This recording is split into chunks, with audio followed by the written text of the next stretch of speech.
Assalamualaikum warahmatullahi wabarakatuh. Perkenalkan, nama saya Muhammad Fadil Al-Farisi. Saya berasal dari Fakultas Ekonomi dan Bisnis, yaitu program studi akuntansi. Saya di sini akan memaparkan judul artikel saya, yaitu pengaruh mekanisme Good Corporate Governance terhadap nilai perusahaan. Studi pada perusahaan manufaktur yang terdaftar di BEI tahun 2015 sampai dengan tahun 2019. Kita langsung saja masuk ke latar belakang. Yang pertama yaitu tujuan utama perusahaan, yaitu mendapatkan laba secara maksimal. Yang kedua, harga saham suatu perusahaan dapat menggambarkan nilai suatu perusahaan. Dan yang ketiga, Badan Pusat Statistik menyebut harga saham sektor industri, pengolahan atau manufaktur sepanjang 2019 menurun. Dan yang keempat, salah satu faktor yang menjadi pengaruh naik turunnya harga saham sebuah perusahaan adalah penerapan Good Corporate Governance. Kita lanjut. Tujuan penelitian untuk mengetahui dan menganalisis mekanisme GCG pada perusahaan manufaktur yang terdaftar di BEI tahun 2015 sampai dengan tahun 2019. Yang pertama. Yang kedua, untuk mengetahui dan menganalisis nilai perusahaan manufaktur yang terdaftar di BEI tahun 2015 sampai dengan tahun 2019. Dan yang ketiga, untuk mengetahui dan menganalisis pengaruh mekanisme GCG terhadap nilai perusahaan manufaktur yang terdaftar di BEI tahun 2015 sampai dengan tahun 2019. Lanjut. Metode penelitian, yaitu kita menggunakan metode kuantitatif, kemudian jenisnya itu deskriptif verifikatif, kemudian sumber data sekunder berupa laporan tahunan perusahaan, dan populasinya yaitu perusahaan sektor manufaktur yang listing di Bursa Efek pada tahun 2015 sampai dengan tahun 2019. Kemudian sampelnya yaitu 10 perusahaan sektor manufaktur pada tahun 2015 sampai dengan tahun 2019. Nah, kemudian teknik analisis data yaitu regresi linear berganda. Ini merupakan hasil penelitian dari analisis deskriptif untuk nilai perusahaan.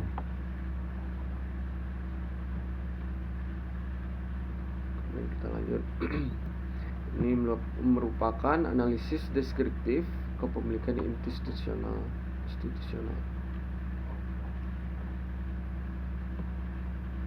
Kemudian lanjut. Ini merupakan analisis deskriptif untuk Dewan Komisaris Independen.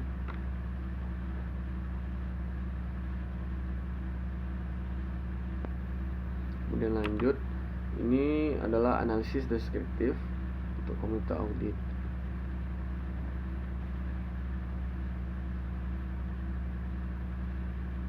Oke, kemudian kita lanjut ke hasil penelitian. Oke. Analisis regresi linear berganda, yaitu bentuk persamaan analisis regresi linear berganda Y sama dengan 3,409 dikurang 0,865 X1 dikurang 0,131 X2 dikurang 3,912 X3. Kemudian uji hipotesis, yaitu simultan atau uji F, yaitu nilai signifikansi adalah sebesar 0,078 lebih kecil dari 0,10. Maka kepemilikan institusional, Dewan Komisaris Independen, dan komite audit berpengaruh signifikan terhadap nilai perusahaan manufaktur yang terdaftar di BEI tahun 2015 sampai dengan tahun 2019. Kemudian uji hipotesis parsial atau uji T. Yang pertama yaitu nilai signifikansi 0,087 lebih kurang dari 0,10.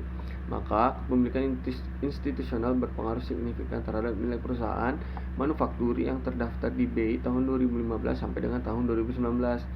Dan yang kedua yaitu nilai signifikansi 0,781 lebih dari 0,10.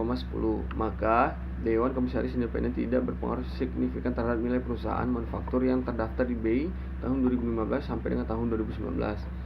Kemudian yang ketiga yaitu nilai signifikansi sebesar 0,029 kurang dari 0,10. Maka komite audit berpengaruh signifikan terhadap nilai perusahaan manufaktur yang terdaftar di BEI tahun 2015 sampai dengan tahun 2019.